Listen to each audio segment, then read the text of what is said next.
જય શ્રી કૃષ્ણ બધાને। આજે આપણે બનાવીશું દૂધીનો ડ્રાયફ્રૂટ હલવો।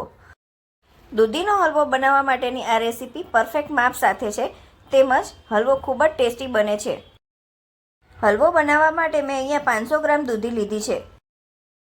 અહીંયા જોઈ શકાય છે કે દૂધી ઉપર પટ્ટી પટ્ટી જેવી પેટર્ન દેખાય છે। આવી પટ્ટી પટ્ટીવાળી દૂધી લઈએ તો સારું। દૂધી થોડી કડક હોય તેવી લેવી, જેથી કરીને અંદર બીજ ઓછા હોય।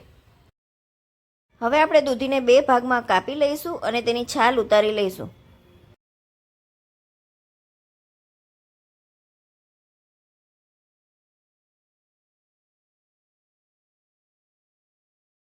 આ રીતે છાલ ઉતારી લીધા પછી દૂધીને આપણે વચ્ચેથી કાપવાની છે। આ રીતે કાપ્યા પછી જો વચ્ચે થોડો પણ બીજનો ભાગ લાગે તો તેને આપણે કાઢી લઈશું।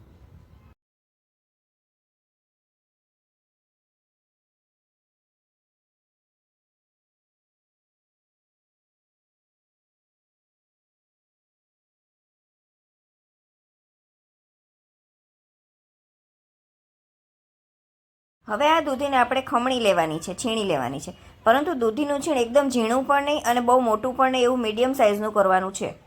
દૂધીને કાપ્યા પછી તે તરત જ કાળી પડવા માંડે છે, માટે જે છીણ થાય તેને છીણને થોડું થોડું જ કરતા જઈશું અને પાણીમાં એડ કરતા જઈશું।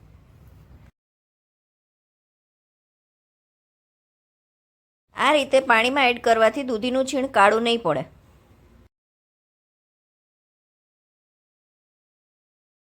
જોઈ શકાય છે કે મેં અહીંયા બધી દૂધીને છીણી લીધી છે। હવે આ દૂધીનું છીણ છે તેને આપણે 2 થી 3 વખત ચોખ્ખા પાણીથી ધોઈશું।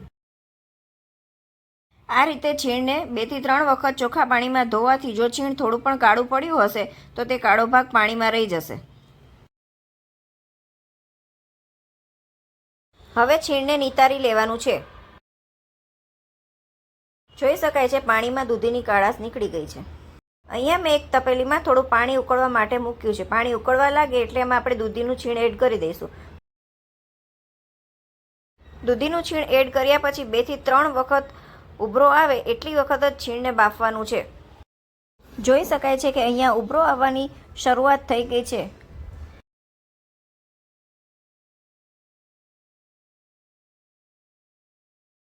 બે થી 3 વખત આ રીતે ઉભરો આવે પછી આપણે તરત જ છીણને આ રીતે જાળીમાં કાઢી લઈશું।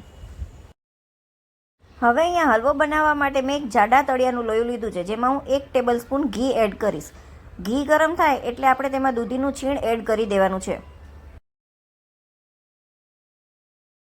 છીણને આપણે ઘીમાં 2 થી 3 મિનિટ માટે ધીમા તાપે સાંતળીશું।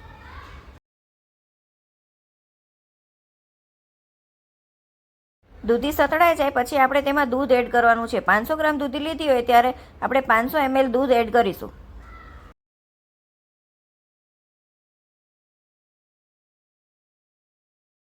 દૂધ પહેલેથી એક વખત ગરમ કરેલું જ છે। હવે આપણે હલવાને મીડિયમ ફ્લેમ પર દૂધી એકદમ ચડી જાય અને ઘટ થઈ જાય ત્યાં સુધી રહેવા દેવાનું છે। વચ્ચે વચ્ચે હલાવતા રહીશું। ગેસની ફ્લેમ મીડિયમ રાખવી। જોઈ શકાય છે કે દૂધ ધીરે ધીરે ઘટ થવા લાગ્યું છે।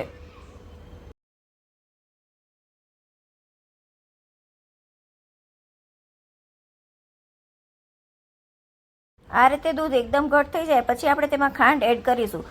500 ગ્રામ દૂધી હોય ત્યારે 100 ગ્રામ ખાંડ એડ કરવાની છે અને 100 ગ્રામ માવો પણ લેવાનો છે।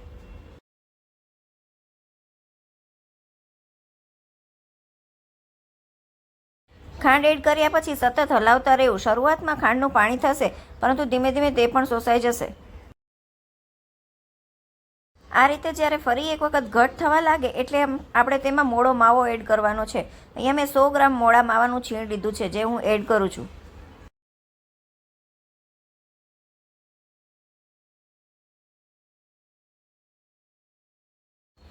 આટલું ઘટ થઈ જાય પછી આપણે તેમાં 1 ચમચી રોઝ વોટર એડ કરીશું અને જો તમારે એલચીની ફ્લેવર એડ કરવી હોય તો થોડો એવો એલચી પાવડર પણ આ ટાઈમે જ એડ કરવાનો છે।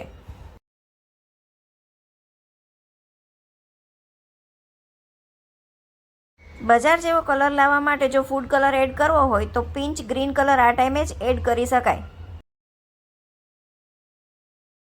પરંતુ મેં અહીંયા ફૂડ કલરનો ઉપયોગ કર્યો નથી, નેચરલ કલર જ રહેવા દીધો છે।